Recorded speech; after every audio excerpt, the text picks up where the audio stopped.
नमस्कार, मी प्रीती सिद्धार्थ शिवशरण. आज आपण पारंपरिक पद्धतीने बनत आलेल्या शिवकालीन सांजेच्या पोळ्या बनवणार आहे. चला तर मग स्टार्ट करूया.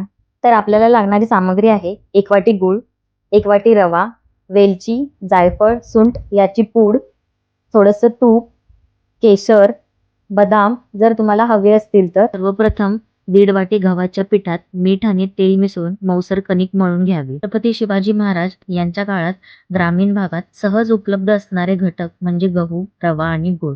त्या काळात साखरेपेक्षा गुळाचा वापर अधिक प्रमाणात केला जात असे. सैनिकांना दीर्घ मोहिमेदरम्यान ऊर्जा देणारा आणि टिकाऊ असा गोड पदार्थ म्हणून सांजा तयार केला जाई. तर कणिक 15 ते 20 मिनिटं झाकून ठेवावी. गॅसवर कढई गरम करायला ठेवून केसरचं पाणी करायला घेऊ. नंतर कढईत तूप गरम करून रवा मंद आचेवर सोनेरी रंग येईपर्यंत भाजून घ्यावा. सांजा म्हणजे रव्याचा गोड शिजवलेला प्रकार आणि त्यापासून बनवलेली पोळी म्हणजे सांज्याची पोळी. रवा नेहमी मंद आचेवर भाजावा. रवा भाजताना तो सतत हलवत राहणे महत्वाचे आहे. हळूहळू रव्याचा रंग किंचित सोनेरी होत जातो आणि एक छानसा सुगंध दरवळू लागतो. हाच योग्य टप्पा आहे. रवा एका प्लेटमध्ये काढून घ्यावा.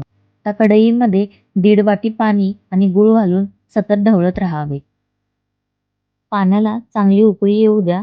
गूळ हा केवळ गोडवा देत नाही तर तो शरीराला ऊर्जा आणि उष्णताही देतो.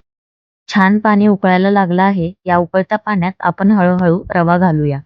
रवा घालताना सतत हलवणे खूप महत्वाचे आहे म्हणजे गाठी होणार नाहीत आणि पोत मऊ राहील. आपण झाकण ठेवून काही मिनिटे वाफ देणार आहे.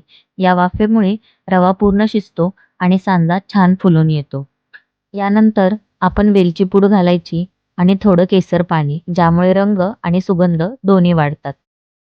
आता हे मिश्रण नीट हलवून आपण झाकण ठेवून काही मिनिटे वाफ द्यायची. काही वेळानंतर झाकण काढून आपण सांजा बाहेर काढत आहे आणि तो पूर्ण थंड होण्यासाठी बाजूला ठेवणार आहे. सांजा थंड झाल्यावर त्यात बदामाचे काप घालायचे. यामुळे चव आणि पौष्टिकता दोन्ही वाढतात. आता या तयार सांजाचे छोटे छोटे गोळे करून घेणार आहोत.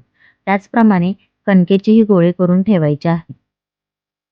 सांजाचे गोळे आधी तयार केल्यामुळे सारण समान प्रमाणात भरता येते. यामुळे प्रत्येक पोळीचा आकार आणि चव सारखीच राहते. गोळे केल्यामुळे पोळी लाटताना सारण बाहेर येत नाही आणि पोळी सहज व सुंदर फुगते. तसेच कणकेचे गोळे आधी तयार केल्यामुळे काम जलद आणि नीटनाटके होते. आता एक कणकेचा गोळा घेऊन हलकासा लाटून घ्यायचा आणि त्यामध्ये सांज्याचा गोळा ठेवायचा. सावकाश बंद करून पोळी लाटायला सुरुवात करायची. आता पोळी लाटताना थोडंसं कोरडं पीठ घ्यायचं. यामुळे पोळी लाटताना चिटकत नाही आणि आकार नीट राहतो. हलक्या हाताने आणि समान दाब देत पोळी गोल गोल लाटायची. पहा, सारण आतून खूप छान पसरत आहे. पीठ योग्य प्रमाणात लावणे महत्वाचे आहे. आता गरम तव्यावर थोडंसं तूप घालायचं आणि तयार पोळी सावकाश तव्यावर ठेवायची. एका बाजूने हलकी सोनेरी झाली की पोळी उलटवून घ्यायची. पहा, आता पोळी हळूहळू छान फुगायला लागली आहे. दोन्ही बाजूंनी तूप लावून पोळी व्यवस्थित भाजून घ्यायची. सुगंध दरवळतोय आणि आपली मऊ फुगलेली शिवकालीन सांज्याची पोळी तयार झाली आहे. तुपात भाजलेली छान फुगलेली सांज्याची पोळी, पारंपरिक चवीचा गोड अनुभव. आता गरम गरम पोळीवर थोडंसं केशर टाकायचं आणि वरून साजूक तूप सोडायचं.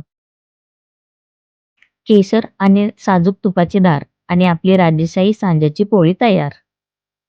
पहा, आतून मऊ, सुगंधी आणि केशर वेलचीचा सुगंध दरवळ असलेला सांजा दिसतोय. ही रेसिपी तुम्ही नक्की ट्राय करा. धन्यवाद.